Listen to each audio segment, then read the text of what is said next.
ठीक है गट्टू, तू जीत गया।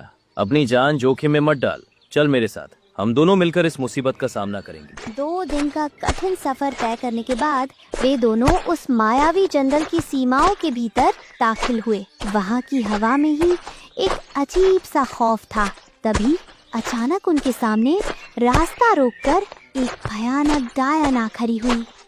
रुक जाओ, इस जादुई वन में कदम रखना आग से खेलने जैसा है। मैं यहाँ की रक्षक हूँ। आगे वही बढ़ेगा जिसके पास हिम्मत भी हो और दिमाग भी। हे मायावी वन की स्वामिनी, हम पर दया करें। हम किसी बुरी नीयत से यहाँ नहीं आए हैं, बल्कि एक बहुत बड़ी मुसीबत में फंसे हैं। हमारा अमर सरोवर तक पहुँचना बहुत जरूरी है। कृपा करके हमें रास्ता दे दीजिए। रास्ता इतना सुलभ नहीं है इंसान। तुम्हें मेरी 3 पहेलियों का सही जवाब देना होगा। अगर जीत गए तो द्वार खुल जाएगा, लेकिन एक भी गलती हुई तो मेरा जहर तुम्हें पल भर में राख बना दे। बोलो, क्या मौत मंजूर है? हमें आपकी शर्त स्वीकार है। आप अपना सवाल पूछिए। तो बताओ, वो कौन सी चीज है जो सुबह होने पर 4 पैरों पर चलती है, दोपहर में 2 पैरों पर और शाम होते ही 3 पैरों का सहारा लेती? इसका जवाब है इंसान। बचपन में वो घुटनों के बल चलता है, जवानी में 2 पैरों पर और बुढ़ापे में लाठी का सहारा लेकर 3 पैरों पर। किस्मत अच्छी थी जो बच गए। अब मेरा दूसरा सवाल सुनो। वो क्या है जो जितना ज्यादा बढ़ता जाता है हमें उतना ही कम दिखाई देने लगता है? वो रोशनी का दुश्मन है और डर का साथी। देवी, ये तो बहुत सरल है। इसका जवाब है अंधेरा, क्योंकि जब अंधेरा छा जाता है तो सब कुछ दिखना बंद हो जाता है। 2 जवाब सही दिए, पर अब बच नहीं पाओगे। बताओ, वो क्या है जो धूप में साथ चलती है पर अंधेरे में गायब हो जाती है? उसे कोई छू नहीं सकता। बिरजू बुरी तरह उलझ गया। उसे लगा शायद इसका जवाब पैसा है या फिर बीतता हुआ वक्त। वो गलत जवाब देने ही वाला था कि तभी गट्टू बोला, अरे भैया, इतना मत सोचिए। इसका जवाब तो हमारे साथ ही चलता है। वो है हमारी परछाई। कमाल है, तुम दोनों की जोड़ी बहुत अनोखी है। एक के पास साफ दिल है और दूसरे के पास तेज दिमाग। जाओ, मैंने मार्ग प्रशस्त कर दिया है, पर सावधान, आगे पिशाचनी का माया जाल है। वो तुम्हारे मन के डर और कमजोरियों से खेले। फूक फूक कर कदम रखना। आपका बहुत आभार देवी, हम आपकी सलाह हमेशा याद रखेंगे। इतना कहकर डायन वहाँ से गायब हो। बिरजू और गट्टू आगे बढ़े। रास्ता बहुत कठिन था। चलते चलते अचानक उनके पैर भारी होने लगे। गट्टू, अब और नहीं चला जा रहा, रुक जाओ। ऐसा लग रहा है जैसे किसी ने पैरों में भारी पत्थर बांध दिए हो। भैया, हार मत मानिए।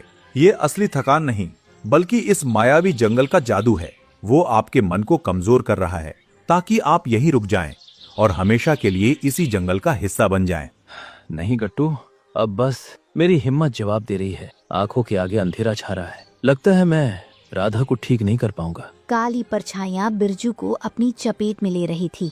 बेसाए उसके कानों में जहर घोलने लगे। सो जाओ बिरजू, तुम बहुत थक चुके हो। बस अपनी आंखें मूंद लो और आराम करो। भैया, आंखें मत बंद करना। अगर आप सो गए तो ये आपकी आखिरी नींद होगी। याद कीजिए भाभी को, जो आपके इंतजार में बैठी हैं। उस जड़ी बूटी के बिना सब बर्बाद हो जाएगा। पर शरीर जवाब दे रहा है गट्टू। ऐसा लग रहा है जैसे कोई पीछे से मुझे खींच रहा हो। भैया, ये सब धोखा है। दायन आपके डर से खेल रही है। उठिए और मेरा हाथ थाम लीजिए। आपको चलना ही होगा। तुम ठीक कह रहे हो। मैं हार गया तो राधा का क्या होगा? ये काली शक्तियां मेरा रास्ता रोक सकती, पर मेरा हौसला नहीं। शाबाश भैया, बस थोड़ा और। अपने मन को साफ रखिए। ये काली छाया अपने आप गायब हो जाएगी। चलो गट्टू, जब तक सांसें चल रही हैं मैं कदम बढ़ाता रहूंगा। अब हमें कोई नहीं रोक सकता। बिरजू जैसे जैसे आगे बढ़ रहा था, वे काली परछाइयां उसके कानों के पास बर्फीली हवा की तरह कुछ बुदबुदाने लगी। बिरजू, ये दर्द क्यों सह रहे हो? देखो, तुम्हारे पैरों से खून बह रहा है। किसके लिए जान दे रहे हो? उस राधा के लिए जिसका बुरा वक्त कभी खत्म ही नहीं होता। नहीं, चुप हो जाओ।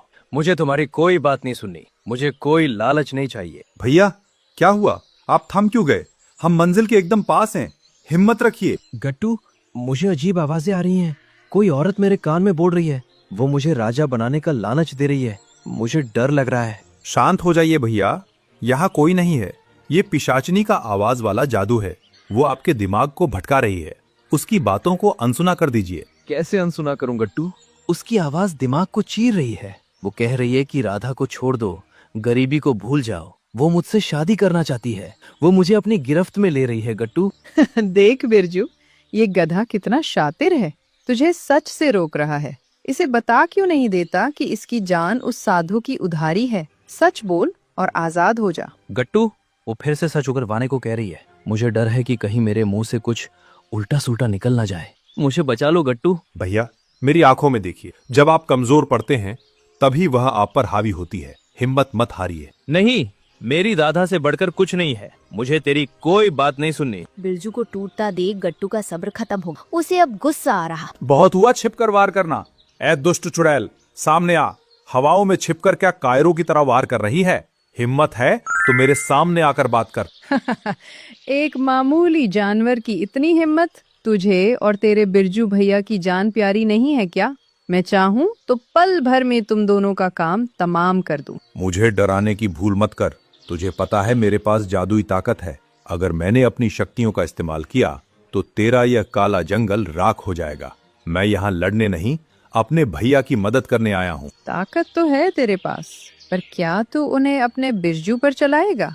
देख, ये डर से कैसे कांप रहा है। ओ बिरजू, क्या मैं इसे इसकी मौत का सच बता दूं? क्या इसे बता दूं कि ये मर चुका था और... नहीं, रुक जा, चुप हो जा। बिरजू जानता था कि अगर सच सामने आया तो गट्टू पत्थर बन जाएगा। उसने अपनी जान दांव पर लगाने का फैसला किया। डायन, तुझे शिकार चाहिए ना? ठीक है, मैं तुझे वचन देता हूँ। मुझे बस इतना वक्त दे कि मैं अमर सरोवर का जल अपनी पत्नी तक पहुँचा सकूँ। उसके ठीक होते ही मैं खुद तेरे पास लौट आऊंगा। तब तू मुझे मार देना। नहीं भैया, ये क्या कह रहे हैं आप? मैं अभी इस चुड़ैल का अंत कर दूंगा। नहीं गट्टू, ये मेरा फैसला है। इंसानों की जुबान का कोई भरोसा नहीं। क्या सबूत है कि तू वापस आएगा? मैं अपनी पत्नी राधा की कसम खाकर कहता हूँ, मैं जरूर लौटूं। बस मुझे उसे बचाने का एक मौका दे दो। ठीक है, राधा की कसम खाई है तो तू आएगा। जा, भर ले जल। पर याद रखना, अगर मुकरा तो तेरी पत्नी और ये गधा दोनों तड़प तड़प कर मरेंगे। मैं यहीं खड़ी तेरा इंतजार कर रही हूँ। वे दोनों आगे बढ़े और आखिर में उस चमकते हुए अमर सरोवर के सामने जा पहुँचे। गट्टू देखो, वो रहा जादुई अमर सरोवर और उसके बीच वो पौधा। पर भाई, मुझे तैरना नहीं आता। राधा को बचाने के लिए वो पौधा और इस सरोवर का जल बहुत जरूरी है। क्या तुम जाकर उसे ला सकते हो? आप बिल्कुल चिंता मत कीजिए भैया, मैं अभी गया और उसे लेकर आया। जैसे ही गट्टू ने अमर सरोवर के शीतल जल में कदम रखा, एक चमत्कार हो गया। वो पानी मामूली नहीं था, बल्कि भूली हुई यादों को जगाने वाला अमृत था। पानी की बूंदें शरीर को छूते ही गट्टू के दिमाग में पुरानी यादें बिजली की तरह चमक उठी। ये क्या दिख रहा है मुझे? भैया, आप उसे झूठ कह रहे थे। राधा भाभी बीमार नहीं है। मुझे सब याद आ गया। उस रात धनी राम साहूकार अपने गुंडों के साथ आया था। वो आपको मारने वाला था, पर मैंने उन्हें घर से दूर जंगल में खींच लिया। उन्होंने मुझे तब तक मारा जब तक मेरी जान नहीं निकल गई। भैया, मैं तो मर चुका था, फिर मैं यहाँ जिंदा कैसे हूँ? बिरजू की होश उड़ गए। उसे साधु बाबा की बात याद आई कि अगर गट्टू को सच पता चला तो वो पत्थर का बन जाएगा। नहीं गट्टू, ये सब झूठ है। वो चुड़ैल का जादू है जो तुम्हें डरा रहा है।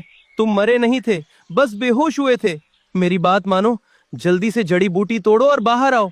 मेरी आंखों में देखो, मैं झूठ नहीं बोल रहा। नहीं भैया, ये कोई धोखा नहीं है। अमर सरोवर का पवित्र जल कभी झूठ नहीं बोलता। मैं मर चुका था। आपने अपनी जान दांव पर लगाकर मुझे ये नया जीवन दिया है। अब मुझे समझ आ रहा है कि मेरा शरीर इतना भारी क्यों होता जा रहा है। गट्टू के पैर धीरे धीरे सख्त होने लगे। सच का सामना होते ही साधु का वो शाप असर दिखाने लगा था। देखते ही देखते गट्टू का शरीर पत्थर में तब्दील होने लगा। गट्टू, ऐसा मत कहो, मेरी बात सुनो।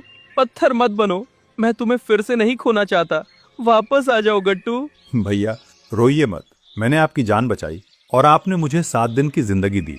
अब मुझे समझ आया कि आपने उस डायन से क्या वादा किया है। आप मेरे लिए अपनी जान कुर्बान नहीं करेंगे। जल्दी से ये जल भरिए और भाभी माँ के पास जाइए। देखते ही देखते बिरजू की आंखों के सामने उसका प्यारा फरिश्ता गट्टू हमेशा के लिए एक बेजान पत्थर की मूरत बन गया। नहीं गट्टू, तू मुझे ऐसे अकेला छोड़कर नहीं जा सकता। मैंने तुझे बचाने के लिए अपनी मौत का सौदा किया था, पर तू तो पत्थर बन गया। अब मैं घर जाकर राधा को क्या जवाब दूंगा? हे भगवान, ये कैसी परीक्षा है? बिरजू हार मान चुका था। तालाब के किनारे बहुत देर तक रोने के बाद वो रोते हुए वापस मुड़ने लगा। तभी पीछे से एक जानी पहचानी आवाज आई। अरे बिरजू भैया, इतनी जल्दी हार मान ली? अपने इस बुद्धू गधे को यही पत्थर बना छोड़ के जाओगे क्या? बिरजू ने पीछे मुड़कर देखा तो उसके होश उड़ गए। पत्थर की मूरत गायब थी और गट्टू खड़ा मुस्कुरा रहा था। गट्टू, तू ठीक है? तू तो पत्थर बन गया था। कहीं ये फिर से कोई माया तो नहीं? नहीं भैया, ये अमर सरोवर का असली जादू है। साधु की शर्त थी कि सच जानते ही मैं पत्थर बन जाऊंगा, पर आपके निस्वार्थ प्रेम और बलिदान ने उस पत्थर में फिर से जान फूंक दी। अब मैं हमेशा के लिए आजाद हूँ। मेरे प्यारे गट्टू, मुझे यकीन नहीं हो रहा। अब हमें उस डायन के पास भी नहीं जाना होगा। चलो, राधा इंतजार कर रही होगी। आपको पता है बिरजू भैया, वो साधु जो आपको मिले थे वो कोई महात्मा वतमा नहीं था। वो तो एक राक्षस था जो मुझे जादुई टापू वाली दुनिया से ढूंढता ढूंढता यहाँ तक आया है बदला लेने। पर अब वो नहीं जानता गट्टू क्या चीज है। क्या बात कर रहा है गट्टू? तो उसने जानबूझ के हमें इस मायावी जंगल में भेजा था ताकि हम उस जंगल से कभी बाहर ही ना निकल पाए। हाँ भैया, चलिए, अब तो मैं जादुई शक्तियों वाला पक्का साथी हूँ। अब गांव चलकर उस लालची साहूकार को मजा चखाते हैं। बिल्कुल, चलो गट्टू। दोनों खुशी खुशी घर पहुँचे। राधा दरवाजे पर खड़ी बेसब्री से उनका इंतजार कर रही थी। राधा देखो, मैं गट्टू को वापस ले आया। ये अब बिल्कुल ठीक है। आप सही सलामत आ गए। मेरी तो जान में जान आई। पर क्या आपने सुना? गांव में बहुत बड़ा हादसा हुआ है। कैसा अच्छा भाभी माँ? गट्टू, कल रात साहूकार रामलाल की हवेली में आग लग गई। वो और उसके दोनों पहलवान अंदर ही फंस गए। सुना है वे किसी को डराने की साजिश रच रहे थे और खुद अपनी ही आग में जलकर मर गए। क्या साहूकार और उसके आदमी खत्म हो गए? इसका मतलब अब हमें कोई नहीं सताएगा। इसे कहते हैं कर्मों का फल भैया। जो दूसरों का घर जलाते हैं वो खुद अपनी आग में जल जाते हैं। उनके पापों का घड़ा भर गया था। ईश्वर का शुक्र है, अब हम सब सुकून से रहेंगे। हाँ भाभी, अब कहीं जाने की जरूरत नहीं। अब तो बस खेत में जादू बिखेरेंगे और मजे करेंगे। अगली सुबह जब बिरजू और गट्टू खेत जा रहे तभी अचानक उनके सामने सेठ और कालिया तांत्रिक आ धमका। तो यहाँ छिपा बैठा है। अब बोल, तुझे मेरे जादुई चाल से कौन छुड़ाएगा?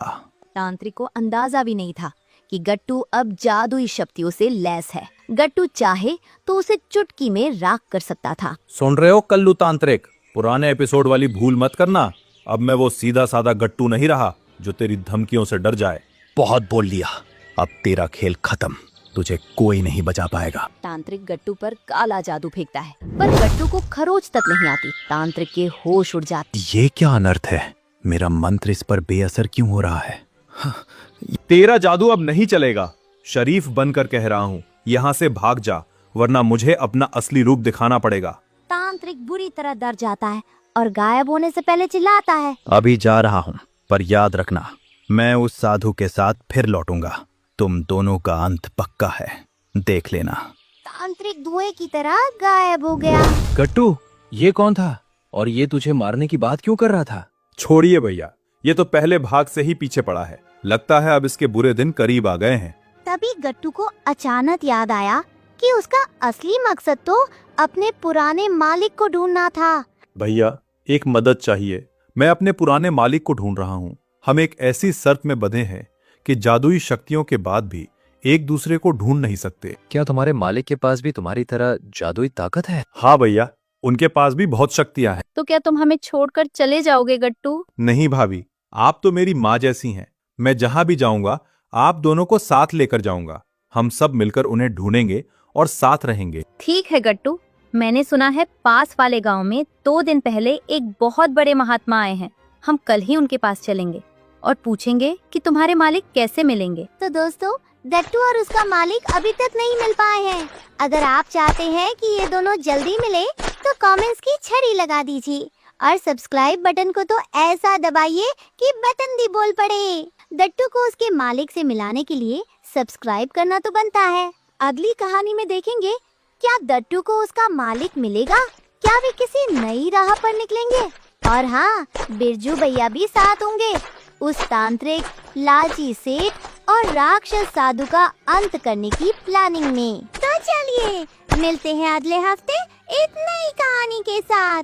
तब तक के लिए आराम कीजिए और इंतजार करिए। और हाँ, कमेंट्स में आपकी बात गेट टू रिटर्न लिखना ना भूलें।